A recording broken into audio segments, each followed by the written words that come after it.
ভারত আমাদেরকে সাম্প্রদায়িক সাম্প্রতিকতা শিক্ষা দিতে চায়, অথচ ভারতে সংখ্যালঘুরা কি নির্যাতন, কি নিপীড়নের শিকার হচ্ছে। ভারতে মুসলমানদের অস্তিত্ব বিলীন করে দেওয়ার জন্য মসজিদ ভেঙে দেওয়া হচ্ছে। বাবরি মসজিদ, সে 800 বছরের ইতিহাসকে ধূলিসাৎ করে দেওয়া হয়েছে।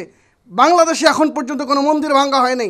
1971 সালে স্বাধীনতার সময় ভারত আমাদেরকে সহযোগিতা করেছে। ভারত কিন্তু আমাদের দেশ স্বাধীন করে দেয়নি। মনে রাখতে হবে একটি কথা, বাংলাদেশের মানুষ পাকিস্তানের যে নির্যাতন, এই নির্যাতন থেকে রক্ষার জন্য বাংলাদেশের মানুষ যুদ্ধ করেছে, সাধারণ খেটে খাওয়া দিনমজুর মানুষ। ভারত যদি মনে করে যে আমরা তাদেরকে সহযোগিতা করেছি মানে দেশ স্বাধীন করে দিয়েছি, এই কথার জের ধরে ভারত বাংলাদেশ স্বাধীন হওয়ার পর থেকে এ পর্যন্ত সব সুযোগ সুবিধা ভোগ করেছে এবং এই দেশটাকে তারা অঙ্গরাজ্য বানানোর জন্য যে পায়তারা করেছিল ছাত্র সমাজ এবং এদেশের জনগণ সেটাকে রুখে দিয়েছে। এর জন্য আমি ছাত্র সমাজের প্রতি কৃতজ্ঞতা প্রকাশ করি।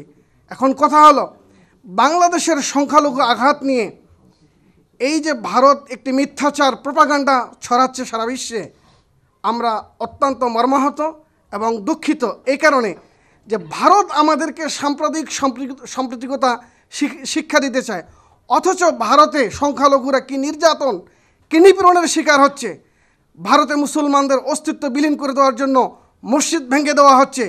বাবরি মসজিদ, সে 800 বছরের ইতিহাসকে ধূলিসাৎ করে দেওয়া হয়েছে। বাংলাদেশে এখন পর্যন্ত কোনো মন্দির ভাঙা হয়নি। বাংলাদেশে কোনো হিন্দুর উপর নির্যাতন করা হয়নি। কিন্তু আপনারা মিডিয়ায় দেখবেন বা দেখতেছেন, ভারতে অহরহ এই কিছুদিন আগেও একটি মসজিদকে কেন্দ্র করে 6 জনকে নির্মমভাবে হত্যা করা হয়েছে।